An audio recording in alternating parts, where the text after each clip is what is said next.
In Quebec, about 800,000 people suffer from dyslexia. This is the equivalent of the population of Edinburgh, of Quebec City, or 5 times the population of Oxford. This represents 1 person in 10.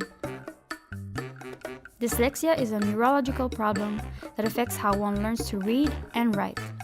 Unfortunately, dyslexia cannot be cured, but it can be treated. Difficulty reading at age 7 is the single most important predictor of the risk of dropping out of school. However, we know that people who have not graduated from high school have jobs that are less stable, less well paid, and less valued. In Quebec, dropping out of school is a particularly salient problem. The high school graduation rate in Quebec is 74%, whereas in Ontario it is 85%. However, it is not related to the language learned in school, as the graduation rate of francophones living in Ontario is 93%. This gap is not an accident. It is due in part to how students with dyslexia are identified and treated in Quebec, because Quebec invests a similar amount in education as in other Canadian provinces. This is a huge waste.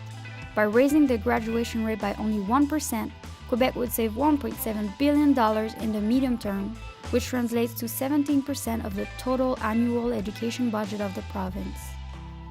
By taking charge of these 800,000 people with dyslexia and by improving their integration, Quebec society would become more rich and more just.